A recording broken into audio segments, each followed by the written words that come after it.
비참하게 살지 말라는. 한 번 사는 인생이잖아요. 근데 내가 그걸 왜 비참하게 살아요? 그런 거 고쳐야죠. 자기 삶은 누가 책임져 주지 않잖아요.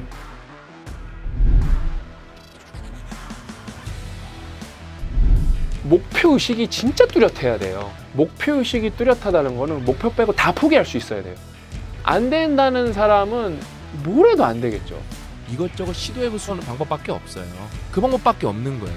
부지런해야 돼요, 무조건. 게으른 거는 어떤 것도 여러분 변명이 될 수가 없어요. 여러분이 어떤 필드에 있든 어떤 걸 하든 어떤 곳을 바라보고 있든. 살면서 내 인생에 나는 미친놈 소리 좀 들어봤나? 남들이 안 된다고 그런 걸 좀 들어봤나? 왜냐면 이 바운더리를 깼을 때 정말 혁신이 일어나고 그다음에 내가 인생에서 경험해보지 못한 정말로 엄청난 경험을 할 수도 있는 거거든요. 혁신이 뭐냐? 같은 비용을 들여서 했는데 더 빨리 하다던가, 같은 재료인데 더 싸게 나올 수 있다던가, 빠르게 많이 할 수 있는 프로세스를 구축했다. 그게 혁신인 거죠. 부자는 더 부자가 되고 가난한 사람은 더 가난해집니다. 여러분은 할 수 있는 사람인데 아예 할 수 없다고 생각해요. 할 수 없다고 스스로 마음먹는 경우가 너무 많아요. 자기 객관화 부족이에요.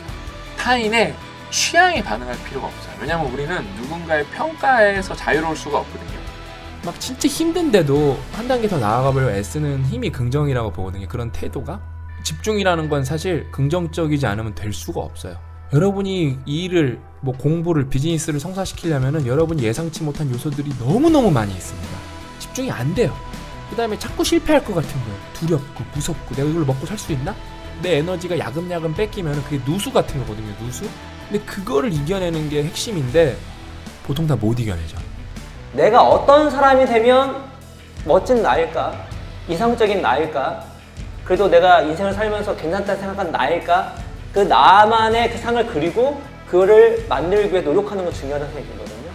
여러분 인생에서 내가 어떻게 살아야 될지, 내가 무엇이 내 인생의 목적인지 그거를 깨닫는 거는 평생을 그걸 여러분이 탐구해야 되는 거예요.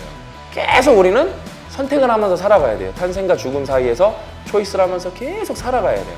그게 인생인데 그럼 선택을 해야 되는데 그 기준이 뭐예요? 가치관이 되어야 되는 거예요. 여러분은 허상을 기준으로 넣고 살아가요. 어떻게 하면 오답을 걸러내고 정답에 접근할까? 정답을 엄밀하게만 하면 찾아내는 걸 배우는 것도 아니에요. 정답을 접근하는 확률을 높이는 어떤 애매한 스킬을 배우죠. 이 정도는 돼야지. 이 시기에는 결혼을 해야지. 이 시기에 애를 낳아야지. 이만큼은 벌어야지. 그게 뭐예요? 타인의 삶이 여러분의 기준이 되는 거예요. 근데 어떤 타인이에요? 심지어 존재하지도 않는 평균이라는 타인. 27살인데 괜찮을까요? 34살인데 괜찮을까요? 22살인데 괜찮을까요? 33살인데 괜찮을까요?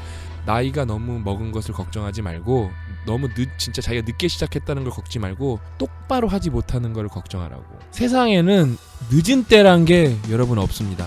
세상에는 뭐만 있냐면은 완성과 미완성만 있을 뿐입니다. 진짜. 인생의 완성을 끊임없이 추구할 수 있는 용기만 있다면은 늦은 건 없습니다. 어떤 선택을 하냐가 매우 중요하잖아요. 꾸준하면 성공합니다. 돈을 목적으로 일을 안 하면 성공합니다. 그렇죠. 자신의 아이디어가 좋지 않을 수도 있다고 검증과 발전을 하기 시작하면 성공합니다. 학습 능력 혹은 의지가 있는 사람이 성공합니다. 항상 안 되는 이유가 아니라 되는 이유를 찾으려는 사람이 성공합니다. 시간 관리를 잘하는 사람이 성공합니다. 긍정적이면서도 집중을 하는 사람이 성공합니다. 운이 실력이 아닌 것을 인지하는 사람이 성공합니다. 반성하는 사람이 성공합니다. 의지 박약은 없습니다. 키울 수 있는 의지력을 본인이 안 키운 것 뿐이에요. 도망가시면 안 됩니다. 자신이 의지 박약이라고 하시는 분들은 의지가 약한 게 아니라 전략이 부족한 거예요. 특히 환경 설정한 전략이 부족하기 때문에 본인이 착각하는 거죠. 여러분이 책임을 져야 되거든요. 모든 선택에. 모든 결정에 대한 책임을 여러분이 다 떠안아야 돼요. 계획을 잘 짜는 게 실행이 아니라 내가 실행할 수 있는 계획만 짜는 게 실력이에요. 그렇죠. 그게 되게 핵심이 이게 뻔한 말 같지 아니에요. 그러니까 보통은 실행할 수 없는 뭐랄까 자기의 희망을 적고 계획이라 그러죠. 그렇죠. 희망사항과 계획은 여러분 다른 겁니다. 내 실현과 계획의 갭이 클수록 어떻게 돼요? 무기력에 빠질 가능성이 없습니다. 그 선택은 여러분의 자유입니다. 우리가 진짜 쉽게 저지르는 실수죠. 우리가 사는 세상을 우리가 지옥으로 만들고 있거든요. 그 중에 가장 큰 이유는 조금만 보고 모든 걸 판단하기 때문에 그래요. 성급한 일반화의 오류를 저질러서 그렇습니다. 다 판단하고 싶은 거예요. 그래서 세상이 내 마음대로 안 되는 거예요. 그거를 빨리 깨달아야 돼요. 당장 판단하는 게 아니라 뭔가를 판단낼 때 조금 시간을 두고 오래 봐보는 거예요. 바꿀 수 없는 것에 대한 불만. 그게 불만이 있어봤자 의미가 없어요. 사람들은 자기가 실천하지 못하는 거에 대해서 불만이 굉장히 많아요. 그런 거에 대한 불만으로 시간 낭비하지 마세요. 그거는 진짜로 인생이 가난해지는 가장 확실한 길이에요. 너 이딴 식으로 하면 안 돼. 이런 정신 상태로 할 수가 없어. 이 정도에서는 택도 없어. 고통스럽고 지겹고 힘들지만 그 길로 갔을 때 어떻죠? 성장할 수가 있습니다. 바꿀 수 있는 것에 대한 불만만 갖자. 염세적이고 뭔가 이렇게 무기력하게 진행하는 게 아니에요. 바꿀 수 있는 것에 대한 불만을 갖기도 바빠 죽겠는데 왜 바꿀 수 없는 것에 대한 불만을 갖냐는 거예요. 그걸 무시할 줄 알아야 돼요. 내 내면에서 올라오는 공포, 불안감 이런 거를 무시할 줄도 알아야 돼요. 그러려면 어떻게 되냐?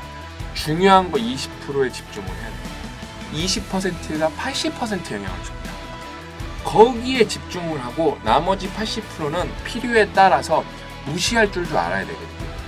근데 우리는 정작 중요한 거에는 집중하지 못하면서 쓸데없는 거에 계속 집중하고 막상 진짜 중요한 거, 막상 그거는 무시하고 있어요. 형, 저 진짜 바빠 죽겠어요. 진짜 죽겠습니다. 시간이 없습니다. 저도 공부해야 되고 운동해야 되는데 시간이 도대체 안 나네. 이렇게 말을 하는 거예요. 두 가지야.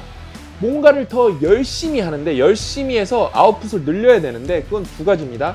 투입하는 시간을 늘리거나 생산성을 올리거나 아니면은 세 번째, 때로는 여러분 포기가 좋은 선택이 될 수도 있는 거예요. 시간이라는 것은 모든 거의 근간이라고. 시간이 없다는 거는 냉정하게 말하면 삶이 없는 거라고 똑같은 거라고. 삶이 뭐지? 시간이라고. 시간. 너가 시간이 없다는 건 너 삶이 없는 거라고. 기본적으로 너 솔직하게 나한테 가슴에 손을 얹고 말해보라. 너 유튜브 안 보냐? 뭔데요? 유튜브 볼 시간은 있네? 제가 그랬어요. 너 그러면 이제 스마트폰으로 게임 안 하냐? 한대요. 그래서 우선순위에서 우선순위가 떨어지는 것들은 과감하게 포기해야 됩니다. 그게 시작이에요. 왜냐면 우리는 한계가 있어요. 우리는 뭔가 이렇게 무한한 시간을 갖고 있는 게 아니고 에너지도 한계가 있기 때문에 우선순위 선별도 잘해야 됩니다. 많이 포기하는 만큼, 더 포기하는 만큼 우리는 더 많이 얻을 수 있고 더 크게 변할 수 있습니다. 그러니 여러분이 진정으로 도전하고 싶다면은 먼저 비본질적인 것부터 다 포기하세요. 그냥 고통의 연속이에요. 고통스러운 과정을 잘 넘겨내고 나니까 엄청난 내공이 돼 있는 거예요, 그게.